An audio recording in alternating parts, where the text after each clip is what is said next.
বিসমিল্লাহির রহমানির রহিম। আসসালামু আলাইকুম বন্ধুরা, কেমন আছো সবাই? আশা করি সবাই অনেক ভালো আছো। আমিও আলহামদুলিল্লাহ অনেক ভালো আছি আপনাদের দোয়ায়। চলে আসলাম নতুন একটি ইউনিক রেসিপি নিয়ে। অনেকে মাছের ডিম খায় না বা ফেলে দেয় বা গন্ধের জন্য খেতে পারে না। অনেকে মাছের ডিম রান্না করলে শক্ত হয়ে যায়।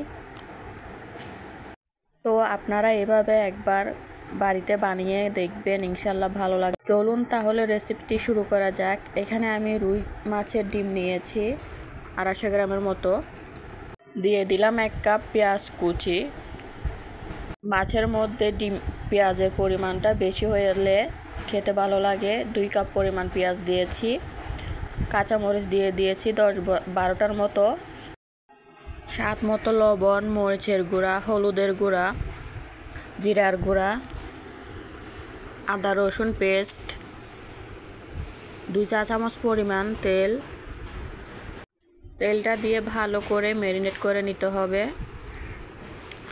আমি এখানে আদা রসুন বাটাও দিয়েছি, সেটা স্কিপ হয়ে গেছিল।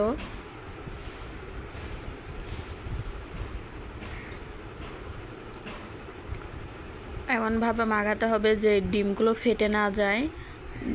প্রত্যেকটা ডিম যেন মাখানোর সময় আলাদা হয়ে যায় আর কি, সেভাবে মাখাতে হবে। এই মাখানোর উপরে ডিমের স্বাদটা দ্বিগুণ বেড়ে যায়। দিয়ে দিলাম এখন আদা রসুন বাটা। ভালো করে ম্যারিনেট করে নেওয়া হয়ে গিয়েছে। দিয়ে দিলাম একটা ফ্রাই প্যানে তেল।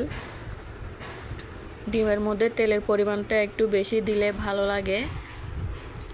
ডিমটা দিয়ে ভালো করে একটু আমি মিশিয়ে নিচ্ছি। দিয়ে দিলাম সে বাটি ধোয়া পানি। দিয়ে ভালো করে আমি ঝোলের সাথে ডিমটা মিক্স করে নিচ্ছি।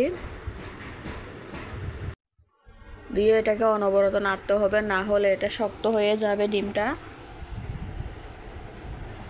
ভালো করে নেড়ে চেড়ে আমি ঢাকনা দিয়ে 5 মিনিট রান্না করে নিব।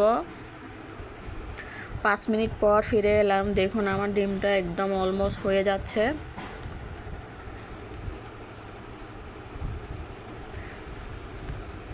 আপনারা চাইলে এই অবস্থায় নামিয়ে নিতে পারেন। আমি একটু মাখো মাখো করে নামাবো। আমি নামিয়ে নিচ্ছি। দেখুন আমার ডিমের কালারটা জাস্ট অসাধারণ হয়েছে। এই ডিম ভুনা দিয়ে গরম গরম ভাত 1 প্লেট নিমিষেই শেষ হয়ে যাবে বন্ধুরা। এভাবে আপনারা বাসায় বানিয়ে খাবেন, ইনশাল্লাহ ভালো লাগবে। যে খাবে না সেও খেতে চাবে। কেমন হয়েছে রেসিপিটি কমেন্ট করে জানাবেন। আর ভালো লাগলে আমার চ্যানেল সাবস্ক্রাইব করে পাশে থাকবেন, লাইক কমেন্ট শেয়ার করবেন।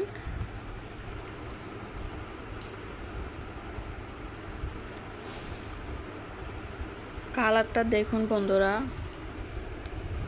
আপনারা যদি বাড়িতে তৈরি করে না খান তাহলে বুঝতে পারবেন না। আসসালামু আলাইকুম, আল্লাহ হাফেজ।